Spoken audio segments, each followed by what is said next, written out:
आश्रुति वोहरा और आप देख रहे हैं नेक्स्ट 9 न्यूज। उत्तर प्रदेश के मौजूदा डिप्टी सीएम केशव प्रसाद मौर्य, अगर उनकी बात करें तो उनकी स्थिति जो है वो इस वक्त लगातार बदलती जा रही है, क्योंकि केशव प्रसाद मौर्य कब पार्टी का साथ छोड़ दें, कब भारतीय जनता पार्टी को बगावत दे दें और कब समाजवादी पार्टी में चले जाएं, इसके कयास लगातार लगाए जा रहे हैं। हाल ही में अखिलेश यादव ने केशव प्रसाद मौर्य के सामने बड़ा प्रस्ताव रखा था कि 100 लाइए, सरकार बनाइए, लेकिन अब तक केशव प्रसाद मौर्य उस बड़े प्रस्ताव को स्वीकार नहीं करते नजर आए हैं। क्या भारतीय जनता पार्टी केशव प्रसाद मौर्य को बड़ा कोई पद सौंपती नजर आ रही है? क्या भारतीय जनता पार्टी केशव प्रसाद मौर्य को रोकने के लिए कोई ऐसे अहम मुद्दे, कोई ऐसे अहम प्रस्ताव उनके सामने रख रही है जिन प्रस्तावों को केपी मौर्य स्वीकार करे, और अगर स्वीकार कर लेते हैं तो भारतीय जनता पार्टी की शरण बनाए रखेंगे? और वहीं इससे भी बड़ी बात, क्या सीएम की दावेदारी पेश करने के लिए केपी मौर्य का नाम बीजेपी अब आगे कर रही है? ये वो तमाम बड़े मुद्दे हैं, तमाम बड़े सवाल हैं, और इन्हीं मुद्दों पर चर्चा करेंगे। हमारे साथ शालिनी इस वक्त मौजूद है। शालिनी, क्या देखते हैं जब हम केशव प्रसाद मौर्य की बात करते हैं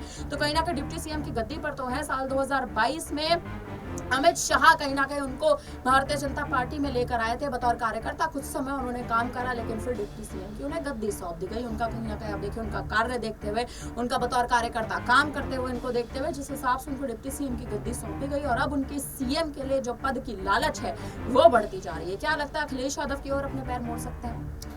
लगातार देखिए आश्रुति, कयास तो यही लगाए जा रहे हैं, क्योंकि जिस तरीके से केशव प्रसाद मौर्य भारतीय जनता पार्टी के खिलाफ तो कुछ बयान तो नहीं दे रहे हैं, लेकिन बार बार सीएम योगी आदित्यनाथ को लेकर इस तरीके से कार्य करते नजर आ रहे हैं, जो कहीं ना कहीं एक शक पैदा कर रहा है कि क्या केशव प्रसाद मौर्य भारतीय जनता पार्टी का साथ छोड़ देंगे, क्या केशव प्रसाद मौर्य समाजवादी पार्टी का रुख करेंगे? क्योंकि केशव प्रसाद मौर्य लगातार ओम प्रकाश राजभर से मुलाकात कर रहे हैं। अभी हाल फिलहाल में ही मुलाकात हुई थी, फिर रविवार को मुलाकात कर ली है। ऐसे में कयास वही लगा जाए कि आखिरकार ओपी राजभर से इस मुलाकात की क्या सियासी मायने हैं, किस वजह से ये मुलाकातें हो रही है। लगातार देखा गया विधायकों से मुलाकात की है, सांसदों से की है, मतलब तमाम नेताओं से लगातार मुलाकात हो रही है और उसकी जो फोटो है वो सोशल मीडिया पर शेयर की जा रही है। तो ऐसे में केशव प्रसाद मौर्य यहाँ पर देखा जाए तो सीएम योगी आदित्यनाथ को कोई संदेश देने का प्रयास कर रहे हैं। वो ये जताने की कोशिश कर रहे हैं कि सीएम योगी आदित्यनाथ की जितनी महत्वपूर्ण भूमिका भारतीय जनता पार्टी में है, उतनी ही महत्वपूर्ण भूमिका उनकी भी भारतीय जनता पार्टी में है। ऐसे में केशव प्रसाद मौर्य की अनदेखी ना की जाए और उन्हें उतना ही महत्व दिया जाए जितना सीएम योगी आदित्यनाथ को दिया जाता है। तो ये जो सीएम की गद्दी की टक्कर है ये अभी से नहीं है, बहुत पहले से ही देखने को मिल रही है कि जब सीएम योगी आदित्यनाथ को मुख्यमंत्री का दावेदार बनाया गया था तो उस समय भी केशव प्रसाद मौर्य की जो नाराजगी है वो देखने को साफ साफ मिल रही थी। तो देख सकते हैं कि अगर डिप्टी सीएम इस तरीके से कार्य कर रहे हैं तो साफ तौर पर ये कहा जा सकता है कि वो मुख्यमंत्री पद के लिए इस तरीके के कार्य करते हुए नजर आ रहे हैं और चाह रहे हैं कि आने वाला जो विधानसभा चुनाव है 2027 में उन्हें मुख्यमंत्री का दावेदार बनाया जाए। लेकिन सवाल वही खड़ा हो जाता है, क्या भारतीय जनता पार्टी ऐसा निर्णय लेगी? क्या भारतीय जनता पार्टी केशव प्रसाद मौर्य को कोई बड़ी जिम्मेदारी सौंपेगी?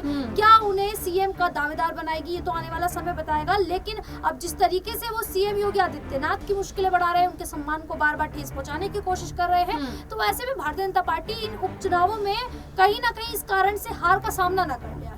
कहीं ना कहीं भारतीय जनता पार्टी इन कारणों से हार का सामना ना कर ले, क्योंकि समाजवादी पार्टी के मुखिया अखिलेश यादव अब सेंधमारी करने के मूड में है और जिस तरह से लगातार सेंधमारी के लिए बड़े प्रयास उठा रहे, आने वाले समय में बीजेपी की स्थिति को बिगाड़ते नजर आ सकते हैं। फिलहाल अब अखिलेश यादव ने जिस हिसाब से केशव प्रसाद मौर्य के सामने बड़ा प्रस्ताव रखा था और खुद केपी मौर्य कहते नजर आए थे कि संगठन सरकार से बड़ा है, ये तमाम बड़े बयान और केशव प्रसाद मौर्य का एक कदम भारतीय जनता पार्टी की स्थिति को बद से बदतर कर सकता है। उत्तर प्रदेश में समीकरण कैसे बदलेगा, अब ये देखना बेहद दिलचस्प होने वाला है। फिलहाल अब इस पूरी खबर पर आप क्या कहेंगे हमें कमेंट करके जरूर बताइएगा। फिलहाल के लिए हम दोनों को दीजिए इजाजत, बने रहिए हमारे साथ, देखते रहिए नेक्स्ट 9 न्यूज। धन्यवाद।